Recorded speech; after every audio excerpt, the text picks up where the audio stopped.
আসসালামু আলাইকুম, সবাই কেমন আছেন? আলহামদুলিল্লাহ আমিও ভালো আছি। আজকে নিয়ে এসেছি দেখুন তো থানকুনি পাতা। আমরা কম বেশি এই পাতাটা সবাই চিনে থাকি। থানকুনি পাতার উপকারিতার কথা বলে শেষ করা যাবে না। তাই আমি আজ থানকুনি পাতার ছোট একটি রেসিপি নিয়ে চলে এসেছি। আশা করি সবার কাছে অনেক বেশি ভালো লাগবে। শরীর সুস্থ রাখতে এই পাতার জুড়ি নেই। 17 শতক থেকেই আফ্রিকা, জাভা ছাড়াও বিভিন্ন দেশে এই পাতা দিয়ে ওষুধ তৈরি করা হতো।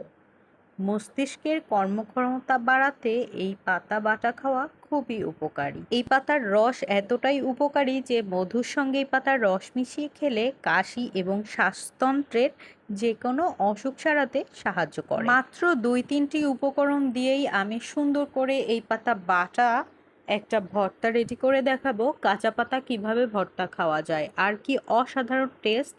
সবাই একবার হলেও ট্রাই করবেন। এখানে জাস্ট আমি একটা পেঁয়াজ নিয়ে নিয়েছি আর 3-4 কোয়া রসুন নিয়ে নিয়েছি এবং কাঁচামরিচ নিয়ে নিয়েছি।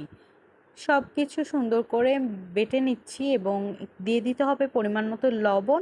বর্তমানে আমাদের দেশে বড় থেকে ছোট সবাই হজমের সমস্যায় ভুগে থাকে, তাই এই পাতার রস হজমের সমস্যা দূর করে এবং পুরানো আমাশয় রোগ সারাতে সাহায্য করে থাকে। মানসিক সমস্যায় যারা ভুগছেন তাদের জন্য খুব ভালো কাজ করে এই থানকুনি পাতা।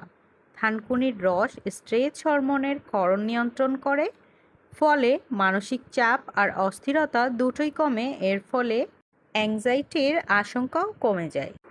মস্তিষ্কের কর্মক্ষমতা বাড়াতেও নিয়মিত থানকুনি পাতার জুড়ি নেই। এই পাতা খাওয়া শুরু করলে শরীরে অ্যান্টিঅক্সিডেন্ট এবং পেন্টাসাসক্লিক টিটারপেনস নামে একটি উপাদানের মাত্রা বাড়তে শুরু করে, যে কারণে ব্রেনলেস ভালোভাবে কাজ করে এবং স্মৃতিশক্তির উন্নতিও ঘটে। সেই সাথে বুদ্ধির ধারও বাড়ে চোখের নিমেষেই, যেটা পরীক্ষিত। এই কারণেই ছোট বাচ্চাদের থানকুনি পাতার রস খাওয়ানোর পরামর্শ দেয় বিভিন্ন বিশেষজ্ঞরা। রূপচর্চায়ও থানকুনি পাতার জুড়ি নেই।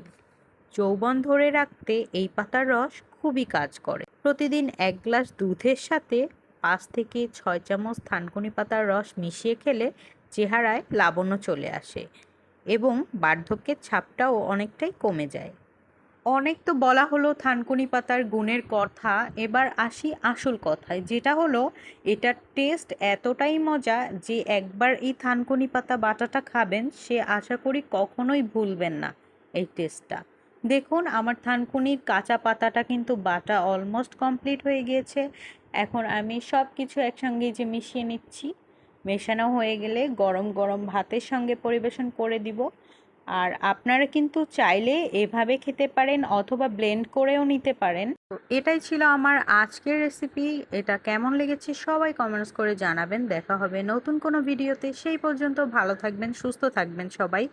আল্লাহ হাফেজ।